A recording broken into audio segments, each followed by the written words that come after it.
जो आशंका उत्तर प्रदेश के बारे में व्यक्त की जा रही थी कि सेकेंड वेव का जब पीक आएगा तो लगभग 15 दिन का एक उसका पीरियड होता है, तो इस 15 दिनों तक उत्तर प्रदेश में 1 लाख केस पर डे आएंगे। लेकिन आदरणीय प्रधानमंत्री जी का मार्गदर्शन और टीम वर्क का परिणाम है कि उत्तर प्रदेश के अंदर जो सर्वाधिक केस आए थे 24 अप्रैल को आए थे वह थे 38,000। एक्टिव केस उत्तर प्रदेश के अंदर जब हमारी पॉजिटिविटी रेट प्रदेश की कम थी और रिकवरी प्रदेश की कम थी, पॉजिटिविटी ज्यादा थी, तब प्रदेश के अंदर एक्टिव केस की संख्या 3,10,000 तक पहुंची थी।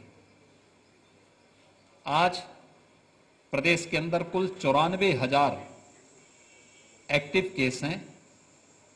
पिछले 21 दिनों में हम लोगों ने प्रदेश में 2,16,000 एक्टिव केस को पूरी तरह रिकवर करते हुए वे लोग अपने घरों को गए हैं।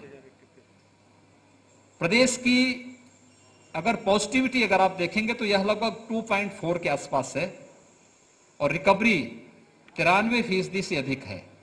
फर्स्ट वेव की तुलना में सेकेंड वेव में ऑक्सीजन और कुछ अन्य जीवन रक्षक दवाओं की भी तमाम चैलेंज हम सबके सामने आई थी।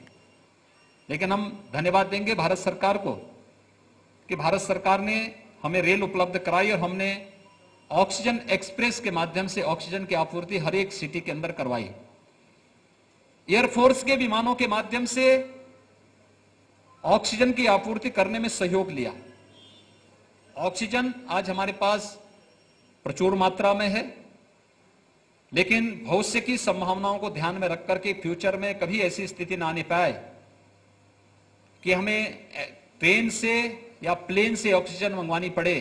हर जनपद को ऑक्सीजन आपूर्ति के लिए आत्मनिर्भर बनाने की दिशा में एक प्रयास प्रारंभ हुआ और कानपुर मंडल में 30 ऑक्सीजन प्लांट वर्तमान में हम लोग लगाने जा रहे हैं। ब्लैक फंगस की एक नई समस्या हमारे सामने आई है। हमने आज ही कानपुर को भी इसका एक सेंटर बनाने के लिए कहा है कि कानपुर को पर्याप्त मात्रा में दवा मिले। यहाँ के जनप्रतिनिधियों ने ये बात अभी मीटिंग में रखी थी, मैंने इसके लिए एक आदेश किया है और हम लोग उसी दिशा में आगे प्रयास करने की बात कर रहे हैं कि अभी भी हमें लोगों को बताना पड़ेगा कि 2 गज की दूरी और मास्क जरूरी के इस मंत्र को हम पालन करें। पब्लिक फंक्शन में भी भीड़ न होने दें। 25 से ज्यादा लोग एक जगह इकट्ठे न हो। एक एक व्यक्ति का जीवन महत्वपूर्ण है और उसकी जीविका भी महत्वपूर्ण है। इसलिए पूरी तरह लॉकडाउन नहीं, कोरोना कर्फ्यू होगा, लेकिन हम कोरोना के नियमों का और प्रोटोकॉल का पालन करें, इस पर एक कार्रवाई।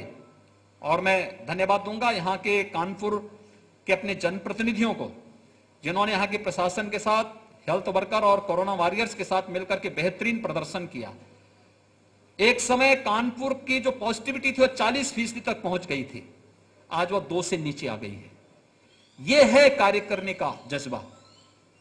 पूरी तरह एक ऐसे दृश्य शत्रु से भिड़े और उसी का परिणाम है कि आज इस मंडल में 30 नए ऑक्सीजन प्लांट लगने जा रहे हैं, कानपुर नगर में भी और अन्य जनपदों में भी मिलकर के। इस कार्रवाई को हम तेजी के साथ आगे बढ़ाएंगे। हम लोगों में जागरूकता पैदा करके एक सकारात्मक माहौल पैदा कर सकेंगे। इस विश्वास के साथ कोरोना के खिलाफ देश की इस लड़ाई में हम सब मिलकर के कार्य कर सकेंगे। आप सबको बहुत बहुत धन्यवाद।